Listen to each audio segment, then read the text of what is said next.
The club Krishna seaside. তো এই Krishna seaside হচ্ছে একটা কমপ্লেক্স যেখানে প্রায় 20টা টাওয়ার রয়েছে। আমরা 19 নম্বর টাওয়ারের 5F যে ফ্ল্যাট আছে সেখানে উঠেছি।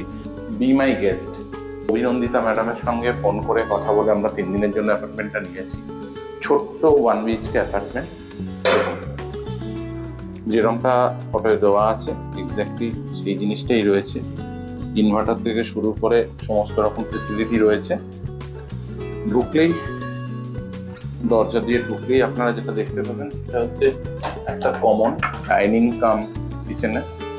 তো সেখানে একটা সোফা কাম বেড রাখা রয়েছে, 3টে ফ্লেক্সি টেবিল আছে, 2টো চেয়ার আছে, ইনভার্টারের ব্যবস্থা করা আছে, দেয়াল ডেকর করা আছে।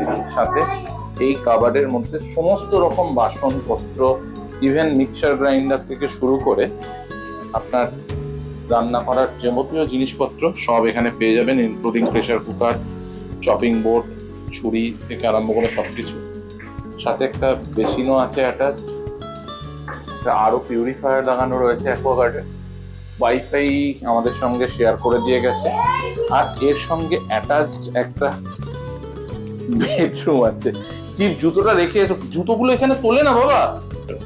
তো এই জায়গাটায় কিভের ভীষণ ভালো লাগছে, ও মানে এতখানি একটা জায়গা পেয়েছে নিজের মতো।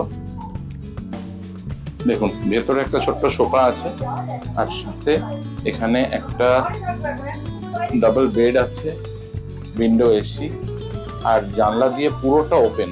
মানে জানলা দিয়ে যদি আপনাদেরকে দেখাই, পুরো একটা ফাঁকা স্পেস সুন্দর দেখা যাচ্ছে। যদিও এটা সিসাইড থেকে অনেকটা ভিতরে, প্রায় 600 মিটার ভিতরে, কিন্তু বেশ সুন্দর সাজানো গোছানো। আর ইউজ করার আগে বাথরুমটাও একবার আপনাদেরকে দেখিয়ে দিই। আচ্ছা, বাথরুমটা বেশ বড়, মানে সাইজের থেকে বেশ বড়। Geyser, exhaust fan, hand wash সমেত, বেসিন, একটা ওয়েস্ট কমোড আছে, ফসেট আছে, শাওয়ার, গরম জল ঠান্ডা জলের ব্যবস্থা, সবকিছুই মোটামুটি রেডি। তো 2টো টাওয়েলও দিয়ে গেছে। ঘরে একটা মিনি ফ্রিজও আছে, একটা সাইড টেবিল আছে। তো সব মিলিয়ে মোটামুটি একটা ভালো হোটেলে যা থাকে সেটা তো আছেই, অ্যাডিশনালি যেহেতু এই ড্রয়িং কাম ডাইনিংটা আছে সেই জন্য এটা আরো সুন্দর লাগছে। এবং এখানে বাচ্চা নিয়ে যেহেতু এসেছি আমি, কিপকে নিয়ে, তো ওর জন্য একটু রান্না বান্না ভালোভাবে করে নেওয়া যাবে, সেটাই মেন ক্রাইটেরিয়া ছিল। তো ভীষণ স্যাটিসফাইড। চলুন।